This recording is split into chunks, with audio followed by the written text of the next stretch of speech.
ଏ କଣ ସବୁ ମଗେଇଛୁ ବା? କାଇଁ ତମେ ଯୋଉ ମଗେଇଥିଲ ମତେ ପଚାରିଥିଲ? ହଁ ମୁଁ ଗୋଟେ ମଗେଇଥିଲି ତୁ ବୋଲି ଏତେ ଗୁରା ମଗେଇବି? ଠିକ ଅଛି ରିଟର୍ନ କରିଦେବି। ଆଉ ରାଗୁଛୁ କାହିଁକି? ରାଗୁଛୁ କାହିଁକି ବା? ଯଦି ମଗେଇଛୁ।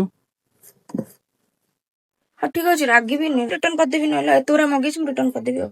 ଆରେ ନାଇଁ ରେ ମୁଁ ମଜାକ କରୁଥିଲି। ମଗେଇଛୁ ତ ତୋ ପାଇଁ ମଗେଇଛୁ, ପୁଣି ଅସୁବିଧା କଣ ହେଇଛି? ମୁଁ ମଜା କରିବା ମୁଡରେ ନାହିଁ।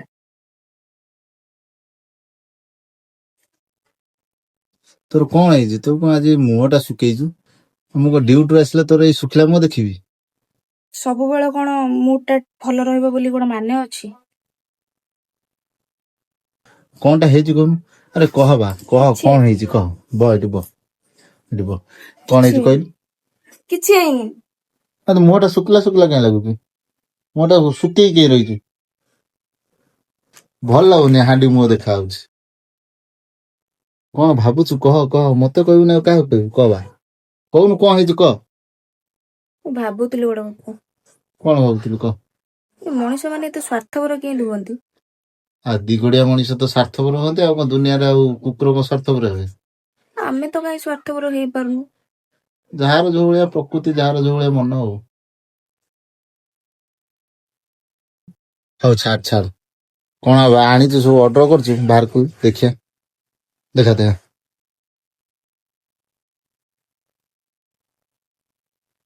କଣ ତା ଭିତରେ ପଇଛି?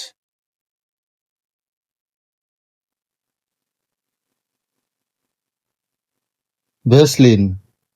ହଉ, ଏଡେ ବଡ ଭେସଲିନ୍ ଟା ତୁ କେତେ ବର୍ଷ ଲଗେଇବୁ?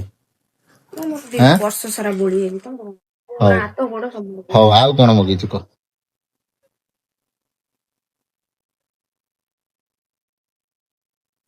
କଣ ଛୁରୀ ଫୁରି ଆଣିବି? କଣ ଗୋଟେ ରୁଷପ୍ରେ ନା କଣ ଇଏ? ଏଇଟା ତୁ କଣ କରିବୁ ଲୋ? ଏଇଟା ହଉଛି hair remover. Hair remover? Hair removal cream. Hair removal clear. Hair removal clear jail ଟା। କଣ କରିବୁ ଲୋ? ତମେ ଯେତେବେଳେ ରାଗିବ ତମ ମୁଣ୍ଡରେ ଏଇଟା ପକେଇକି ଗାମଛା ପୁରେଇ ଏମିତି କରିଦେବି, ସବୁ ନଣ୍ଡା ହେଇଯିବ। ସବୁ ଚାଛି ହେଇଯିବ। ହଉ ତାହେଲେ ଠିକ ଅଛି। ତମେ ରାଗିବ ଯେତେବେଳେ ସେତେବେଳେ ମୁଣ୍ଡରେ ସ୍ପ୍ରେ କରିଦେବି, ଟାଉଲ ମାରି ଏମିତି କରିଦେବି, ସବୁ ଚୁଟି ଉଠିଯିବ। ନା ଥାଉ, ମୁଁ ରାଗିବି। ସେଇଥିପାଇଁ ଏଇଟା ରଖିଥିବି। ଯେତେବେଳେ ରାଗିବ ଆକୁ ଦେଖିବ, ଏଇଠି ରଖିଦେବି। ଯେତେବେଳେ ରାଗିବ ଆକୁ ଦେଖିବ। ଏଇଟା କେତେ ଟଙ୍କା? ଏଇଟା 900 ଟଙ୍କା। 900 ଟଙ୍କା ଦେଇ ତୁ ଦିଟା ଭାବୁଛୁ? ଟଙ୍କିକିଆ ବ୍ଲେଡ ଦେଲେ ତ ଚାଞ୍ଚି ହେଇଯାଇଥାନ୍ତା। 1700 ଟଙ୍କା। 1700 ଟଙ୍କା? ମୁଁ ତ ଭିକାରୀ କରିଦବୁ। ହଉ ଛାଡ, ଆଉ ଗୋଟେ କଣ ମଗେଇଛୁ ଦେଖା।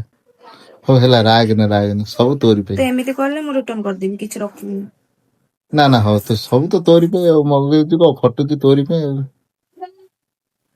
ଏଇଟା ପୁଣି କଣ ମଗେଇଛୁ? ସ୍ମେଲ ହଉଛି ଭାରି ଜୋରେ। ହେଇରେ, ଏରା କେତେ ଇଞ୍ଚିଆ ସାଣ୍ଡେଲ ଇଏ? ମୁଁ ଯେତେବେଳେ ବାସନ ମାଜୁଛି ମୋ ଗୋଡ କଣ ହେଇଯାଉଛି, ମୁଁ ଆକୁ ପିନ୍ଧିକି ବାସନ ମାଜିବି। ଆଖ ପିନ୍ଧି ବାସନ ମାଜିବି? ଦେଖିବୁ ଗୋଡ କଣ ହଉଛି? ମାପରେ ବୋଧେ ମଗେଇଛୁ ଆଉ ନା? ଦେଖିଲୁ ହବ, ଦେଖିଲୁ। ହଁ, ଭାରି ବଢିଆ ଦେଖାଯାଉଛି। 10 ଇଞ୍ଚ ଖଣ୍ଡେ ହବ। ଦି ଇଞ୍ଚ। 2 ଇଞ୍ଚ? 3 ଇଞ୍ଚ ଭଳିଆ ଦେଖା ହଉଛି।